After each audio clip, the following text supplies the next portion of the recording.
तो गाइज जैसे कि हमने देख लिया, ठीक है, इंट्रोडक्शन में मैंने आपको जितना भी था थ्योरेटिकल पार्ट वो बता दिया। अब बात करते हैं थोड़ा सा मेन प्रैक्टिकल वाले पे, ठीक है। तो सबसे पहले यहाँ पर वेरिएबल्स पे आने से पहले मैं आपको ये बता देता हूँ, आपको कोई भी असाइन कर रहे होंगे जब आप वैल्यू, तो आप इस साइन का यूज़ करोगे, ठीक है। और ये साइन अगर आपको समझ नहीं आ रहा तो आप अपने लैपटॉप में देख सकते हो, एंगुलर लेफ्ट, ठीक है, और साथ में आप एक डैश लगाओगे, ठीक है। ये किसका काम कर रहा है, ये आपका बिल्कुल काम कर रहा है इक्वल्स टू का, ठीक है। आप कभी भी ऐसे लगवाते थे ना प्रोग्रामिंग लैंग्वेज में, जैसे आपने लिख दिया x इज इक्वल्स टू 1, ठीक है, तो 1 वाली जो वैल्यू थी वो x वाले वेरिएबल के अंदर स्टोर हो जाती थी। उसी तरह आप इस वाली लैंग्वेज में, R लैंग्वेज में, ठीक है, लेफ्ट एंगुलर डैश 1 या फिर जो भी आपको वैल्यू आपको वेरिएबल के अंदर डालनी है, ठीक है, वो आप ऐसे करके लिखोगे। अब पहले मैं आपको बता देता हूँ वेरिएबल एक्चुअली में होता क्या है, ठीक है। कभी भी आपको कोई भी वैल्यू स्टोर करवानी हो मेमोरी में, ठीक है, तो आप यूज़ करते हो एक वेरिएबल का, ठीक है। और ये वेरिएबल कैसा होगा, किसी भी नाम का हो सकता है, लेकिन एक चीज़ हमेशा याद रखिएगा, वेरिएबल के नाम की स्टार्टिंग जो होगी वो कभी भी किसी भी न्यूमेरिक नंबर से नहीं होगी। लेट्स से अगर आप ऐसा कहते हो 1a इज इक्वल्स टू 2, यानी कि 2 की वैल्यू आप इस वेरिएबल में डालना चाहते हो, ये कभी भी पॉसिबल नहीं है। सर ऐसा क्यों पॉसिबल नहीं है, बिकॉज कभी भी वेरिएबल की जो स्टार्टिंग है वो नंबर से नहीं हो सकती, ठीक है। क्या सर हम ऐसे लिख सकते हैं a1, हाँ आप बिल्कुल ऐसे लिख सकते हो, वेरिएबल पीछे रह सकता है बट आगे कभी भी फर्स्ट लेटर नहीं बन सकता, ठीक है।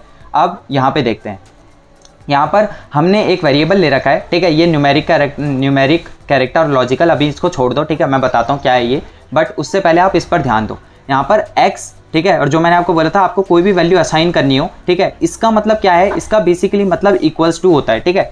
अब मेरी बात एक चीज़ ध्यान से सुनना, R में आप इक्वल्स टू यूज़ नहीं कर सकते, ठीक है, इक्वल्स टू यूज़ नहीं कर सकते एज अ असाइनमेंट ऑपरेटर। अगर आपको असाइनमेंट ऑपरेटर यूज़ करना है तो आप इसका यूज़ करोगे, ठीक है, और मैंने आपको बता दिया ये आप कैसे लिखोगे, एंगुलर लेफ्ट और डैश, ठीक है।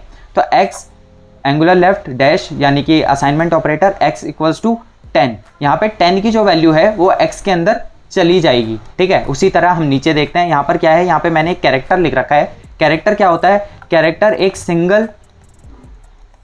सिंगल वर्ड जब भी आप यूज़ करते हो तो उसको कैरेक्टर कहा जाता है, और जब भी आप एक सीक्वेंस ऑफ कैरेक्टर्स, ठीक है, मैं आपको वो भी बता देता हूँ, ठीक है, सीक्वेंस ऑफ कैरेक्टर को यूज़ करते हो, ठीक है, तो उसको हम क्या कहते हैं, अदर प्रोग्रामिंग लैंग्वेजेस में हम उनको स्ट्रिंग कहते थे, बट एक चीज़ याद रखना, आर के अंदर स्ट्रिंग अवेलेबल नहीं होती। तो सर अगर हमें फॉर एग्जांपल अपना नाम लिखना है, जैसे कि मेरा नाम अमन है, ठीक है, मेरे को अमन को स्टोर करवाना है, तो क्या मैं इसको नहीं करवा पाऊंगा, बिल्कुल करवा सकते हो यार। और ये कैसे होगा, ये आप बस यहाँ पर, बस इसकी जगह मैं इसको यहाँ पर मिटा देता हूँ, इसकी जगह आप लिखोगे AMAN, ठीक है, अमन, यहाँ पे इसको हटा देना। ये अमन की जो वैल्यू है, यानी कि अमन जो कैरेक्टर वैल्यू है वो आपकी y के अंदर स्टोर हो जाएगी। यहाँ पर देखो मैंने आपको लिख रखा है ना, y क्या है, एक कैरेक्टर है। कैरेक्टर यहाँ पर एक सिंगल वर्ड भी हो सकता है, a या फिर कुछ भी आप जो भी वर्ड देना चाहो, और या फिर पूरे की पूरी एक सीक्वेंस ऑफ कैरेक्टर्स भी हो सकते हैं, ठीक है। यहाँ पर मैंने आपको ये दिखाया न्यूमेरिक कहाँ पे, यहाँ पे न्यूमेरिक का मतलब क्या है अभी मैं आपको समझाता हूँ। जैसे कि मैंने यहाँ पे लिखा 10 क्या होता है, वैसे लॉजिकली हम बात करें 10 एक क्या है, आप बोलोगे सर एक इंटीजर है, ठीक है, लेकिन R के अंदर 10 एक इंटीजर नहीं है। क्यों नहीं है, ठीक है, बिकॉज अब आप बोल रहे होंगे कि सर ये इंटीजर ही तो है, इंटीजर के अलावा अगर जैसे यहाँ पे फॉर एग्जांपल .0 होता तब ये कोई और होता। इसका हम क्या बोलते हैं, इसको हम बोलते हैं डबल, ठीक है, पाइथन में हम बोलते हैं फ्लोट वैल्यूज़। और एक मिनट, यहाँ पर ना थोड़ी सी गैप नहीं है, मैं थोड़ा सा पहले गैप भी ले आता हूँ। अब सबसे पहले यहाँ पर आप देख सकते हो न्यूमेरिक, ठीक है, न्यूमेरिक करके मैंने लिख रखा है। हम न्यूमेरिक उन वैल्यूज़ को बोलते हैं जो वैल्यूज़ कैसी होती हैं, डेसिमल फॉर्म में होती है, जैसे 10.0, ठीक है, तो ये क्या है, ये एक न्यूमेरिक है, ठीक है। अच्छा सर अगर हम यहाँ पे लिख रहे हैं 10, तो क्या 10 क्या है, फिर इंटीजर है, नहीं, 10 इंटीजर नहीं है। आर के अंदर इसको भी डबल ही माना जाता है, सर ऐसा क्यों हो रहा है, ऐसा लॉजिकली तो होना नहीं चाहिए, बट आर के अंदर यही रूल है, अगर आपको इसको इंटीजर की तरह ट्रीट करना है तो आपको इसके पीछे क्या लिखना पड़ेगा, L, कैपिटल L। अगर आप लिखते हो 10 कैपिटल L, ठीक है, और उसको x के अंदर डालते हो तो वो किस टाइप का बन जाएगा, तब वो बन जाएगा इंटीजर टाइप का। ध्यान देना, न्यूमेरिक के अंदर 2 टाइप होते हैं, न्यूमेरिक के अंदर 2 टाइप होते हैं, एक होता है इंटीजर और दूसरा टाइप क्या होता है, डबल, ठीक है, डबल। अगर आपको कभी भी इंटीजर वैल्यू स्टोर करवानी है तो 10 के पीछे, मतलब किसी भी आपका जो वैल्यू है उसके पीछे कैपिटल L लगाना मस्ट है। अगर आप कैपिटल एल लगाना भूल जाते हो तो बाय डिफॉल्ट वो क्या माना जाता है, डबल माना जाता है, ठीक है। दूसरे टाइप का वेरिएबल होता है आपका कैरेक्टर। देखो न्यूमेरिक दो टाइप का होता है, ठीक है। अगर आप यहाँ न्यूमेरिक नहीं लिखते तो आपको ये दो लिखना पड़ेगा, इंटीजर और डबल, और इन दोनों को जब हम एक साथ बात करते हैं तो न्यूमेरिक बोलते हैं, ठीक है। अब बात करते हैं कैरेक्टर की। आपको कभी भी कोई एक सिंगल कैरेक्टर, एक सिंगल वर्ड अपने वेरिएबल के अंदर स्टोर करना होगा तो आप सिंगल इन्वर्टेड कॉमा का यूज़ करोगे। साथ ही साथ और अगर आपने फॉर एग्जांपल मेरा नाम है अमन, ठीक है, यहाँ पे हम देख सकते हैं एक से ज़्यादा कैरेक्टर है, 1 2 3 4, 4 कैरेक्टर हमने अपने वेरिएबल के अंदर डाले, वो भी कैरेक्टर के अंदर ही आते हैं, ठीक है। यहाँ पर आपने जैसे डिफरेंट अगर कोई दूसरी लैंग्वेज आज तक पढ़ रखी है, जैसे पाइथन पढ़ रखी है, ठीक है, या फिर आपने सी पढ़ रखी है, सी के अंदर भी नहीं होता, C++ पढ़ रखी है, फॉर एग्जांपल आपने जावा पढ़ रखी है, तो आपको पता होगा इन सब के अंदर एक स्ट्रिंग नाम की चीज़ होती है जो कि कैरेक्टर से अलग होता है। आर के अंदर स्ट्रिंग अवेलेबल नहीं है, सी की तरह ही होती है। सी में भी जैसे स्ट्रिंग अवेलेबल नहीं होती तो हम क्या करते हैं, हम कैरेक्टर्स को, कैरेक्टर का एक एरे लेते हैं तब जाके स्टोर करवाते हैं, ठीक है। इसमें कैरेक्टर दोनों है, सिंगल वाला भी कैरेक्टर ही ट्रीट होता है और इस पूरे को भी हम एक कैरेक्टर की तरह ही ट्रीट करेंगे, ठीक है। उसके बाद आता है लॉजिकल टाइप। यहाँ पर कभी भी आपने बूलियन वैल्यूज़ पता होगी, दो टाइप की होती हैं, कैसी, या तो ट्रू होगी या तो क्या होगी और फॉल्स होगी, ठीक है। आप इसको डायरेक्टली अपने वेरिएबल के अंदर डाल सकते हो और मैंने आपको बता रखा है असाइन कैसे करोगे, इस वाले साइन से, ठीक है। इक्वल्स टू यूज मत करना, नहीं तो गलत हो जाएगा, ठीक है। अब बात करते हैं बेसिक ऑपरेटर्स की। कुछ बेसिक ऑपरेटर्स हैं आर के अंदर जिनको यूज़ करके आप अपने सॉल्यूशन क्रिएट कर सकते हो। फॉर एग्जांपल आपको सम करवाना है, ठीक है, तो यहाँ पर मैंने एक स्टेटमेंट लिख रखी है x इक्वल्स टू, देखो मैं इसको इक्वल्स टू ही बोल रहा हूँ, ठीक है, बोल मैं इक्वल्स टू ही रहा हूँ, बट यूज़ क्या करेंगे, हम ये करेंगे, ठीक है, ताकि आपको समझने में आसानी हो। x equals to x plus 5। For example यहाँ पर क्या हो रहा है, ध्यान से देखना, x लिया आपने, ठीक है, और x की वैल्यू डाल दी 5 के अंदर, यानी कि कुछ ऐसा काम हो रहा है, ठीक है। x equals to x plus 5। अब x की जो आपने बेसिक वैल्यू ली होगी, फॉर एग्जांपल मैंने x की वैल्यू क्या ली थी, 10 ली थी, ठीक है। ये 10 क्या है, इंटीजर है, हाँ या ना, जल्दी बताओ। नहीं है, क्यों नहीं है, बिकॉज इसके पीछे 10 कैपिटल L नहीं लिखा हुआ। अगर कैपिटल L लिखा होता तो क्या होती, इंटीजर होती, ठीक है। अब आप क्या करोगे, यहाँ पे x की जगह क्या आ जाएगा, 10 आ जाएगा, 10 प्लस 5 क्या आ जाएगा आंसर, 15। लेकिन यहाँ लॉजिक देखना, 15 क्या है, इंटीजर है, नहीं है, क्यों नहीं है, बिकॉज यहाँ पे 10 क्या था, डबल था, ठीक है, डबल प्लस ये भी क्या था, डबल। अब ये डबल क्यों है सर, बिकॉज इसके पीछे L नहीं लगा हुआ। ध्यान दो, इंटीजर के लिए L लगाना मस्ट है गाइस, ठीक है। तो आप जब इसका टाइप देखोगे तो क्या आएगा, डबल टाइप आएगा, डबल, ठीक है। डबल का मतलब कुछ नहीं, जिस तरह पाइथन में फ्लोट होता है, ठीक है, फ्लोट होता है डेसिमल पॉइंट्स, उसी तरह यहाँ पे डबल होता है, ठीक है। अब यहाँ पे दूसरा देखते हैं, दूसरा ऑपरेटर डिफरेंस नाम से, y equals to y minus 2, यानी कि y की वैल्यू, फॉर एग्जांपल ये वाला y नहीं है, ठीक है, दूसरा y की मान लो मैंने वैल्यू ले ली थी 2 फॉर एग्जांपल, ठीक है, और मैंने यहाँ पे कर दिया y equals to y minus 2। तो यहाँ पर क्या हो गया, बेसिकली 2 माइनस 2, ठीक है। तो ये y के अंदर क्या स्टोर हो जाएगा, 0। लेकिन ये 0 किस टाइप का होगा, डबल टाइप का, क्यों, क्योंकि इसके पीछे कैपिटल L नहीं है, इसलिए ये एक इंटीजर नहीं है। अब बिना टाइम वेस्ट करे, ठीक है, मैं आगे बढ़ता हूँ जरा, ठीक है। यहाँ पे तो खाली पेज है, कोडिंग अप्रोच, चलो मैं आपको ना कोडिंग अप्रोच पे समझा देता हूँ ये सारी चीज़ें। यहाँ पर आप देख सकते हो सम, डिफरेंस, प्रोडक्ट, क्वोशिएंट और रिमाइंडर, ठीक है। अब बिना टाइम वेस्ट करें हम इसको अपने कोडिंग वाले में शो करते हैं, ठीक है। इसको मैं कीप कर लेता हूँ, एंड शो और कीप, ठीक है। अब मैं यहाँ पे अपना फटाफट VS कोड ओपन करता हूँ। अच्छा, एक चीज़ और याद रखना, आप जब भी आर प्रोग्रामिंग की बात कर रहे होंगे, जिस तरह पाइथन का एक्सटेंशन .py होता है, उसी तरह आर लैंग्वेज का भी अपना एक एक्सटेंशन होता है। यानी कि आप जब भी आर की फाइल क्रिएट करोगे तो आप .py नहीं लगाओगे, वो तो पाइथन में लगाते हो, लेकिन आर में हम क्या लगाएंगे, थोड़ा लॉजिक लगाओ, सिंपल सा लॉजिक है, हम लगाएंगे .r। लेकिन .r से आगे कुछ फाइल का नाम भी तो होना चाहिए। लेट्स से मैं YouTube के लिए ये वीडियो बना रहा हूँ आपको समझाने के लिए, तो मैं फाइल का नाम रख देता हूँ YT1, यानी कि फर्स्ट वीडियो है ये R से रिलेटेड, ठीक है। .r कैपिटल हो स्मॉल हो वैसे एज सच प्रॉब्लम नहीं आती, बट आप कैपिटल ही रखना, ठीक है। यहाँ पे मैंने VS कोड के अंदर R एक्सटेंशन पूरा डाउनलोड कर रखा है। अगर आप R स्टूडियो यूज़ कर रहे हो फॉर एग्जाम्पल, ठीक है, अगर आप R स्टूडियो यूज़ कर रहे हो तो भी कुछ गलत नहीं है, सारी चीज़ें सेम होने वाली है, प्रोग्रामिंग डिट्टो सेम है, VS कोड की भी, R स्टूडियो की भी, ठीक है। अब सबसे पहले मैं आपको एक चीज़ बता देता हूँ, अगर आपको R में कमेंट लिखना है, ठीक है, तो आप हैशटैग का यूज़ करोगे, सेम एज पाइथन में भी आपको पता होगा आप हैशटैग का यूज़ कर रहे होंगे। अब यहाँ पर मैं हर चीज़ पाइथन से रिलेट क्यों कर रहा हूँ, बिकॉज आपने हमेशा एक बात सुनी होगी, ठीक है, पाइथन वर्सेस आर हमेशा रहता है, हमेशा मार्केट में एक चीज़ आपको ज़रूर सुनने को मिलेगी, अगर आपको आर नहीं आती तो आपको क्या पाइथन आती है, अगर आपको पाइथन नहीं आती तो क्या आपको आर आती है। ये हमेशा पूछा जाता है जब भी हम बात करते हैं किसकी डेटा प्रोसेसिंग की या स्टैटिकल फंक्शन या स्टैटिकल टेक्निक्स की, ठीक है। ये हमेशा मार्केट में रहता है, इसीलिए मैं पाइथन के साथ इसको कंपेयर कर रहा हूँ, ठीक है। और यहाँ पे मैं लिख देता हूँ this is a comment, this is a comment, ठीक है। ये कमेंट है, ये प्रोग्राम के बीच में नहीं आएगा, आपको प्रॉब्लम देखने को नहीं मिलेगी, ठीक है। अब हम कहाँ पे थे, सब फर्स्ट ऑफ ऑल हम अपने x के अंदर एक वैल्यू डाल देते हैं 1, ठीक है। अब यहाँ पर देखो कोई भी एरर नहीं आ रहा, बट अगर मैं इक्वल्स टू लगा दूँ फॉर से, ठीक है, इक्वल्स टू लगा दूँ तो क्या ये सही है? देखो इसके नीचे ब्लू कलर की लाइन आने लग गई ना, बिकॉज यहाँ पर r के अंदर ये अवेलेबल नहीं है, ठीक है। अब मैं फटाफट देखो x के अंदर मैंने क्या डाल दी, 1 वैल्यू डाल दी। क्या ये 1 इंटीजर है? नहीं गाइस, यहाँ पे याद रखना ये 1 क्या है, डबल है, DOUBLE, ठीक है, डबल है, यानी कि बाय डिफ़ॉल्ट ये इसको क्या मानेगा, 1.0 मानेगा, चाहे आप 1 लिखो या 1.0 लिखो, ठीक है। अगला मैं एक वेरिएबल ले लेता हूँ, इस वेरिएबल के अंदर लेट्स से मैंने डाल दिया 2, ठीक है। अब मैं इन दोनों को प्लस करवाना चाहता हूँ, ठीक है। तो x के अंदर मैंने क्या डाल दिया, x के अंदर डाल दिया मैंने x प्लस y, ठीक है। अब यहाँ पर अब देखो एक और चीज़ बहुत अच्छी चीज़ है कि पाइथन के अंदर हम क्या यूज़ करते हैं, प्रिंट यूज़ करते हैं। यहाँ पे भी आपके पास प्रिंट फंक्शन ही है, ठीक है, प्रिंट फंक्शन ही है। इसके अंदर आप डाल दो x, क्योंकि आपको x की वैल्यू चेक करनी है, ठीक है। देखो, और यहाँ पर कहीं पे भी ना सेमीकोलन की ज़रूरत नहीं है, सेमीकोलन की ज़रूरत नहीं होती R के अंदर, ठीक है। कहीं पे कुछ फंक्शंस हैं जहाँ पर यूज़ होती है, वहाँ पे मैं आपको बता दूंगा। अब बिना टाइम वेस्ट करे इसको हम कंट्रोल S कर लेते हैं, ठीक है।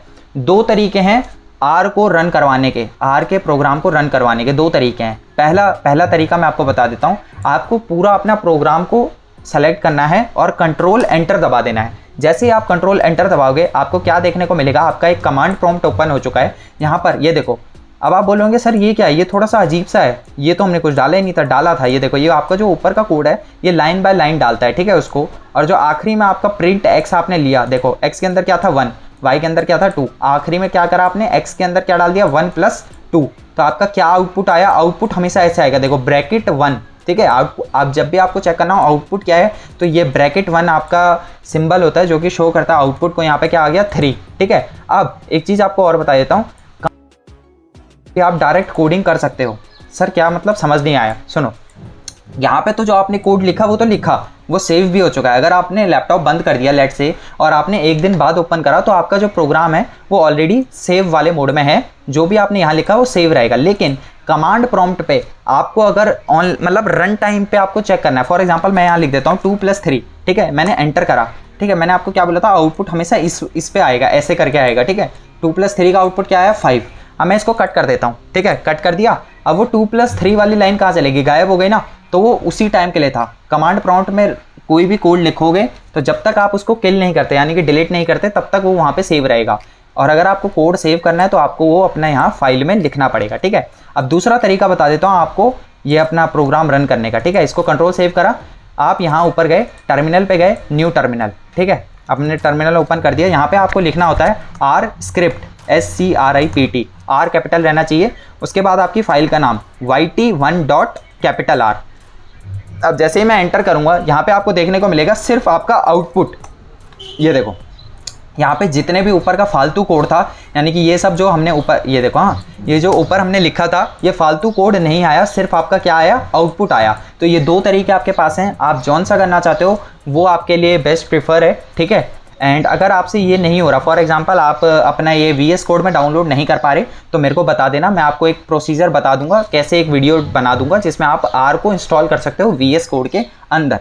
अब देखो यहाँ पे हमने क्या करा, यहाँ पे हमने अपना एक सम फंक्शन को वो करा, इसको हटा लेते हैं। कमेंट हम जान चुके हैं कमेंट कैसे लिखते हैं, ठीक है। इसको भी मैं हटा लेता हूँ, हैशटैग डबल वाले को, ठीक है, बिना टाइम वेस्ट करे। ओके, हैशटैग ये क्या है, ये है सम ऑपरेशन, ठीक है। यहाँ पे हमने क्या परफॉर्म करा, सम ऑपरेशन। इसके नीचे हम परफॉर्म करने वाले हैं डिफरेंस ऑपरेशन। डिफरेंस का मतलब सिंपल सा है, सब्ट्रैक्शन ऑपरेशन, ठीक है, ऑपरेशन, डिफरेंस ऑपरेशन। मान लो मैंने x के अंदर डाल दिया, x के अंदर डाल दिया, सॉरी 1 क्यों डाल रहा हूँ मैं, x के अंदर डाल दिया मैंने 3, लेट से, ठीक है। यहाँ पे दूसरे वेरिएबल्स ले लेते हैं, ठीक है, ताकि आपको कन्फ्यूजन ना हो। और b के अंदर मैंने डाल दिया लेट से 4, ठीक है। अब उसके बाद a = a - b, ठीक है, सेमीकोलन लगाने की ज़रूरत नहीं है। यहाँ पर आपने a के अंदर 3 डाला, b के अंदर 4 डाला, लॉजिकली 3 - 4 क्या होता है, -1 होता है, ठीक है। इसको हम फटाफट प्रिंट करके देखते हैं क्या हमारे पास -1 आ रहा है। अगर आ रहा है इसका मतलब ये इजीली हमारा हो रहा है। कंट्रोल सेव करा, अब मैं सिर्फ, अब देखो यहाँ पे एक चीज़ अच्छी है आर के अंदर, यहाँ पे मैंने इतने को सेलेक्ट करा और सिर्फ कंट्रोल एंटर मारा तो सिर्फ यही वाला जितना मैंने सेलेक्ट करा है वही रन होगा, ऊपर का जो भी है वो रन नहीं होगा, देखना ठीक है।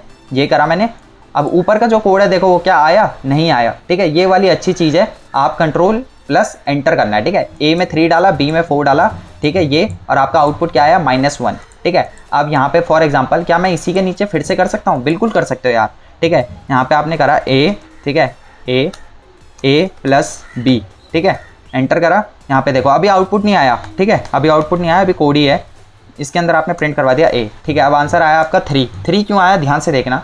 यहाँ पे आपने क्या करा, ए की वैल्यू क्या थी, अब ध्यान से देखना ए की वैल्यू 3 नहीं रही, क्यों नहीं रही सर, बिकॉज यहाँ पे लास्ट वाली स्टेटमेंट पढ़ो, इसकी वजह से ए के अंदर क्या था -1, तो -1 प्लस बी की वैल्यू क्या थी 4, एट द एंड वैल्यू क्या आई आपकी 3, ठीक है। अब जैसे ही मैं इसको डिलीट करूंगा ये वाली लाइन भी गायब हो जाएगी, ठीक है। चलो डिफरेंस ऑपरेशन भी हमने परफॉर्म कर लिया। अब इसके बाद हम करते हैं अपना प्रोडक्ट ऑपरेशन।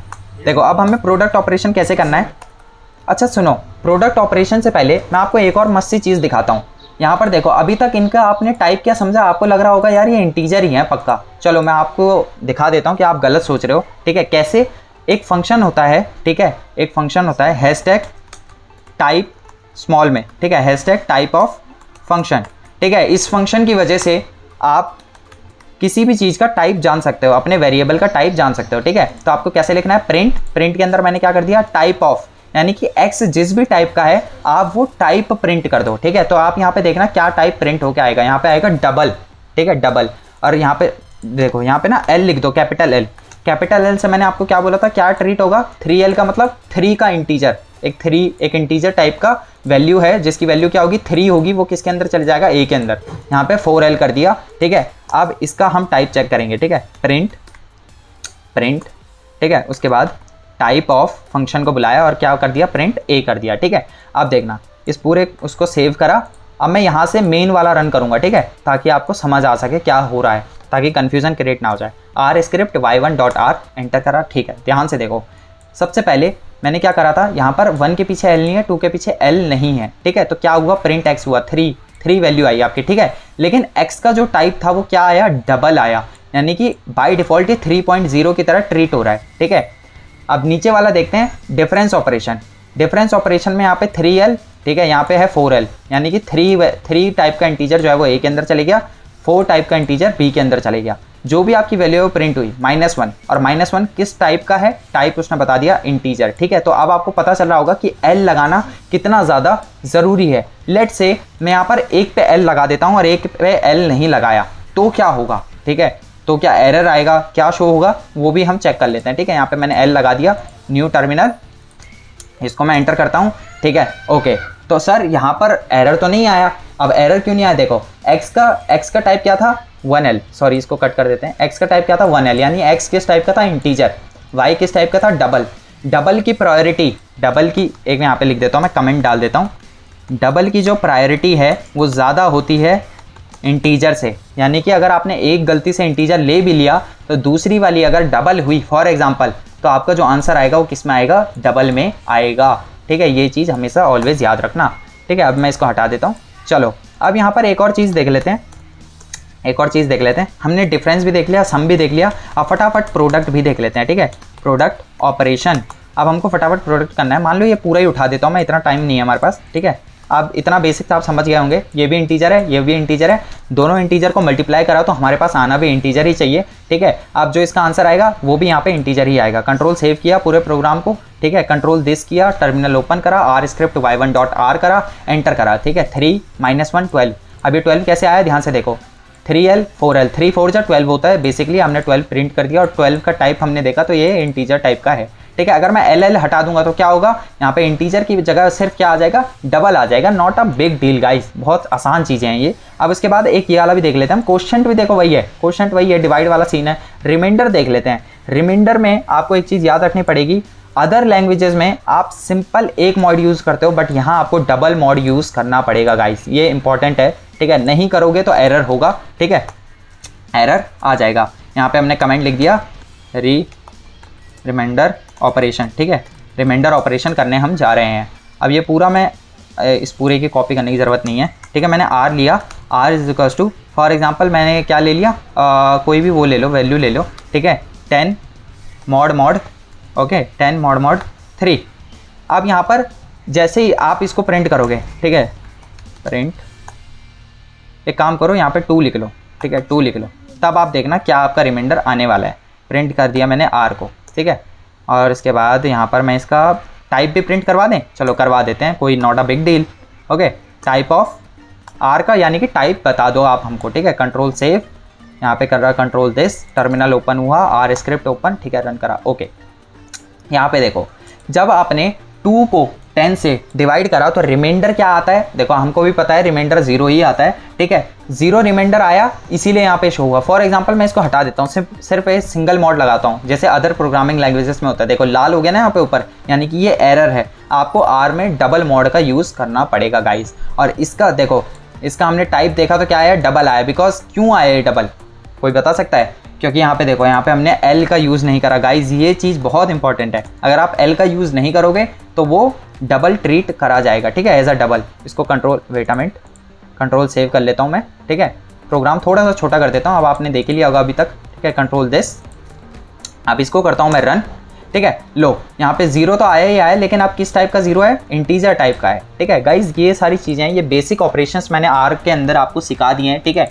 अब आप इसको खुद से अपने एंड से रन करो, मैं इसको थोड़ा सा बिग कर लेता हूँ आपके लिए, ठीक है, अपने एंड से रन करो। और अगर आपको ये फाइल चाहिए, ठीक है, ये प्रोग्राम मतलब ये जो प्रोग्राम मैंने लिखे हैं, इसकी फाइल भी आपको डिस्क्रिप्शन बॉक्स में मिल जाएगी, ठीक है। और ये जो पीपीटी है जिसमें अभी तक मैंने इतना कुछ समझाया, ये सारी जो डिटेल्स हैं, ठीक है, ये भी आपको मैं डिस्क्रिप्शन बॉक्स में प्रोवाइड कर दूंगा, कोई बिग डील नहीं है, ठीक है गाइस। अगर आपको वीडियो अच्छी लगी हो तो प्लीज़ यार don't forget to like, share and subscribe बस। बाकी जो अगला पार्ट है, अगले पार्ट में हम क्या देखेंगे, अगले पार्ट में हम देखेंगे डेटा स्ट्रक्चर्स को, ठीक है। अभी तक मैंने बेसिक सिंटैक्स और डेटा टाइप्स आपको समझा दिए हैं, आर में क्या होते हैं, और मैंने आपको ये भी बताया इस पूरी वीडियो में कि आर क्यों ज़रूरी है, पाइथन मतलब कहाँ पाइथन से थोड़ा सा आगे चले जाती है आर, अब तक शायद आप समझ गए होंगे, ठीक है। ये पहली वीडियो थी, इसीलिए थोड़ी सी लंबी गई है, समझाने में थोड़ा सा ज़्यादा टाइम लगता है। अब आगे की जितनी भी वीडियोस होंगी, देखो मैंने वैसे पीपीटी बना रखी है, ऐसी बात नहीं है, ठीक है, आगे की जितनी भी वीडियोस होंगी उसमें हम यही बात करने वाले होंगे कि कैसे क्या चीज़ें होंगी। देखो कोडिंग अप्रोच भी हमने देख ली इंट्रोडक्शन वाले पार्ट का, ठीक है, उसी तरह जैसे कि हमने देखा कि इंट्रोडक्शन का कोडिंग अप्रोच है, हम जैसे ही डेटा स्ट्रक्चर्स के बारे में पढ़ेंगे, हल्का सा पढ़ने के बाद हम सारा जितना भी काम है वो प्रोग्रामिंग में करेंगे, ठीक है, सारा प्रैक्टिकल इंप्लीमेंटेशन करेंगे।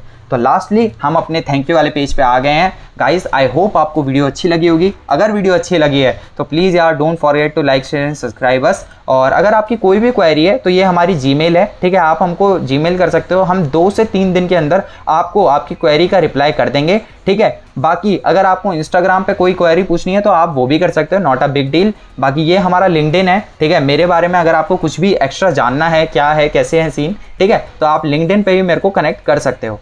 बाकी आज के लिए बस इतना ही, thank you so much guys, okay bye.